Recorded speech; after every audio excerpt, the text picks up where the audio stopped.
Hey people, welcome to our brand new video series. Our main goal with this series is to give you an idea of the reality back then. What did it look and what did it sound like? How did it feel to be amidst the chaos on the battlefield? This is History Reloaded, and without further ado, let's dive right in. Let me give you some historic context to begin with. It has been nearly 20 years since the French Revolution and 15 years since Napoleon's first great victory at Toulon, which kick-started his military career.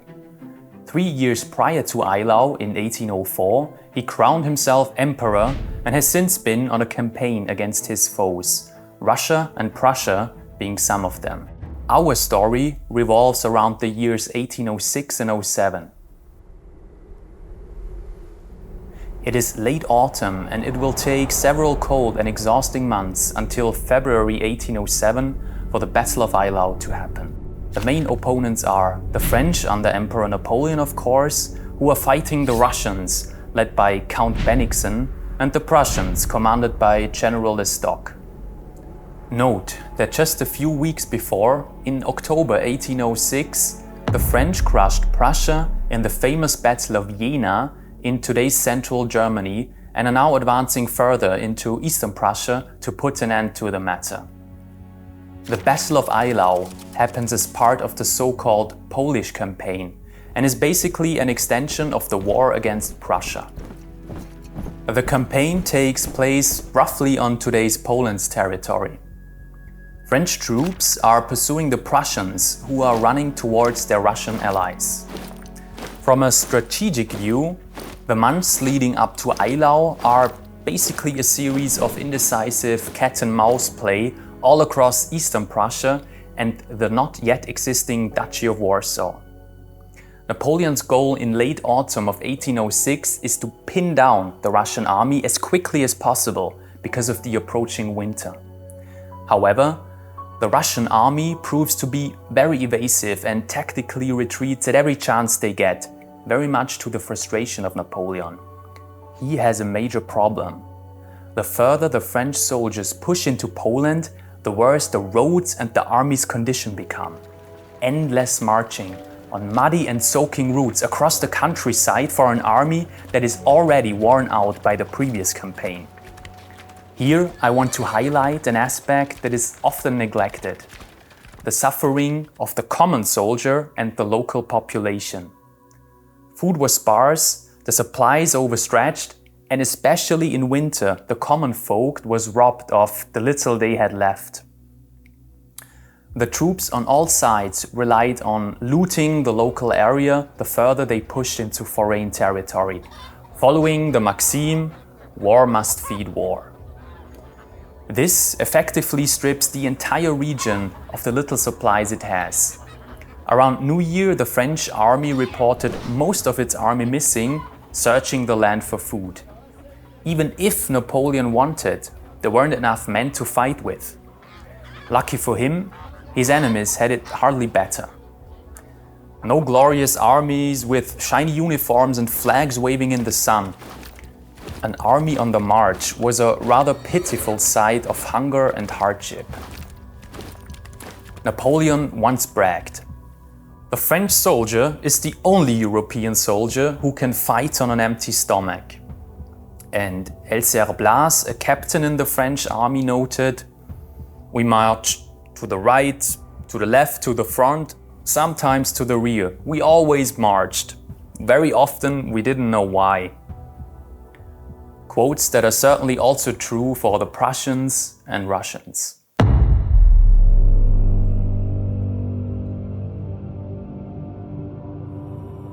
In the days leading to the 8th of February, Napoleon is finally able to pin down the Russian army at Eylau, while one French corps, commanded by Marshal Ney, is pursuing General Lestock, who desperately tries to unite with his Russian allies.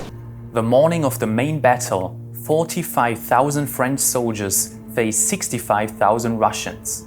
They stretch across nearly 5 kilometers. Bennigsen awaits Lestock with 10,000 men advancing from the north. Also, big portions of the French army are still to arrive, which means that they are in a substantial numeric disadvantage.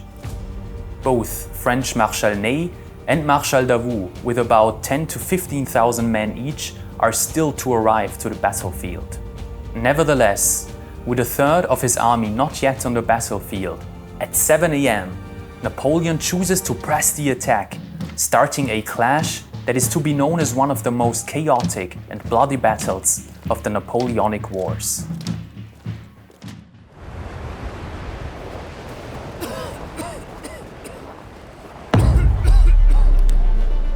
It is a grey winter morning and a snowstorm looms over the battlefield.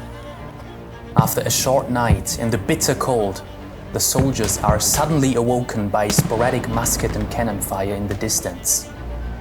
Officers shout commands, and the regiments form attack columns while marching drums set the rhythm. Fear and adrenaline are kicking in, and there is no time for doubts or second thoughts. Then, with the first sun rays, Napoleon orders the left flank of the Grande Armée to move forward, accompanied by the increasing noise of battle. Jean-Baptiste Barré from the French Imperial Guard describes the tumultuous scene. We had hardly slept 2 hours when day broke, and with it, a frightful cannonade. We reached our post just before the regiment received the order to move forward.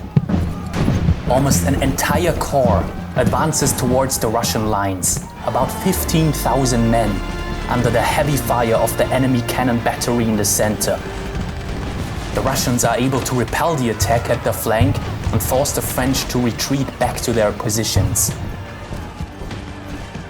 Aide-de-camp Louis Le Jeune recalls, 300 cannons on each side were pouring out fire and wreaking terrible havoc. He closes, the battlefield was soon covered with the dead. Napoleon is in a threatening situation. His left flank is crumbling and pushed back towards Eylau. Outnumbered as he is, he needs to keep the Russians busy until Davout arrives at the right flank in full force. The French are lucky that Bennigsen is hesitant to commit to a head-on attack. Most likely he is unaware of his numeric advantage and intends to wait for the stock. Napoleon, on the other hand, wants to keep the initiative and orders yet another attack, this time on his right flank. If you ask me, Napoleon is kind of a master gambler, mixing risk and calculated action, often counting on the inaction and incompetence of others. Time and again, this signature tactic of his has proven successful in the past. But will it work now? The men of Marshal Augereau's 7th Corps will have to put their emperor's tactic to the test and are sent forward to counterweight the crumbling left.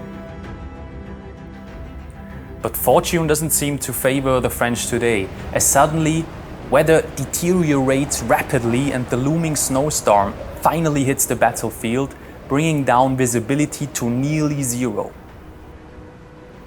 The men of the 7th Corps are marching straight into their demise. It's now past 10 AM and the weather has turned into a nightmare. The snowfall isn't just heavy, it's blinding. French officer Louis Le Jeune recalls once more. It fell in such quantities that we could not see 2 paces before us. And that, right there, was the beginning of disaster. Marshal Augereau has orders to move his entire 7th Corps forward, that's 9,000 men, straight into a raging snowstorm. Visibility is zero, sound is muffled, and any sense of orientation is gone. Imagine trying to keep your troops coordinated when you can't even see your own men. Officers are unable to keep directions and deviate from the intended line of attack. They accidentally lead the regiments way too much to the left. What happens next is one of the cruel twists of fate that only war can deliver. Augereau's corps stumbles directly into a Russian Grand Battery, 70 guns strong.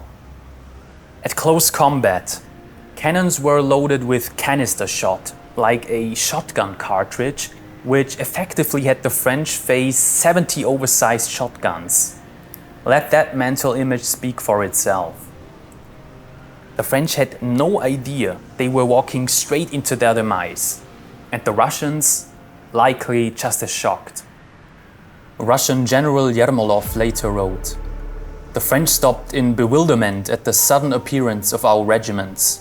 With a loud roar, our musketeer regiments attacked forcefully and left nobody alive in the French column to mourn the death of comrades."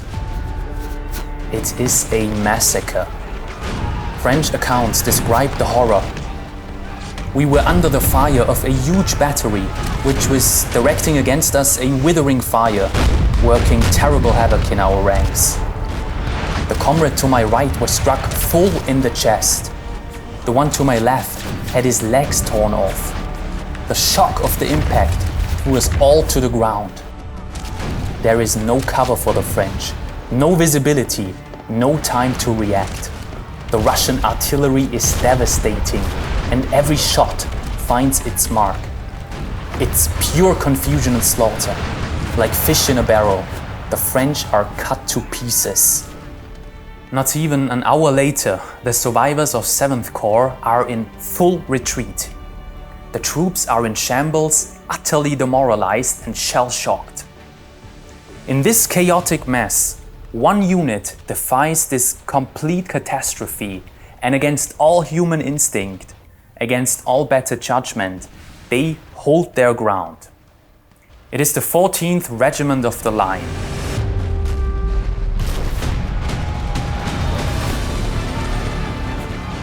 Sheltered behind a low hill, the few hundred survivors formed square to hold off wave after wave of Russian troops.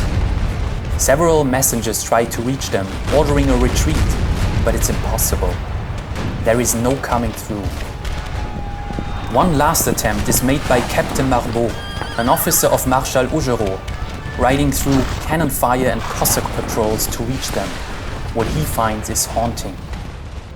The regiment was surrounded by a circle of dead horses and riders, a wall of corpses they had created while repelling cavalry attacks. But a new Russian formation was closing in, only 100 paces away. Marbeau pleads with the commanding major to fall back, but the major answers, "We cannot retreat. Any movement means annihilation. Return to the Emperor and tell him farewell from the 14th of the line. We have followed his orders. Take our eagle. It would hurt more to see it fall into enemy hands than to die here." The major salutes. The men cry out, "Vive l'Empereur!"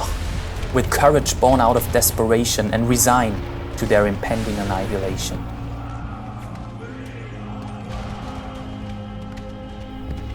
Marbeau takes the eagle that is handed to him and gallops back. Behind him, the 14th Regiment of the Line is torn apart to the last man. Imperial Guard soldier Jean Rochecoignier sees it with his own eyes as the snowstorm lifted for some moments. To the right, in front of us, the 14th of the Line was cut to pieces. The Russians penetrated their square, and the carnage was terrible. This glimpse into history allows us to see how narrow the gap was between the brutal reality and genuine acts of heroism. It is moments like these that nourish the glorification of these times. Stories like these fueled Napoleon's nimbus. And even if these soldiers are heroes, remember at what cost their glory came. As unbelievable as it may sound, all this happens before noon. It is now only around 11 AM and worse is still to come as we close the first chapter of this battle. In part 2, we'll cover the Russian push into Eylau, the legendary cavalry charge of Murat, and how Marshal Davout's timely arrival swings the momentum. It's a turning point you don't want to miss. Thanks so much for watching. This is still one of our first videos and your feedback means a lot to us. If you enjoyed the way we try to feel history, not just tell it, leave a comment, share or just drop a like. And yes, we know, Visual details might not always be 100% historically accurate with current AI tools, but our goal is to capture the emotion, the chaos, and the humanity behind these events. We hope that shines through. Again, thanks and see you soon at History Reloaded.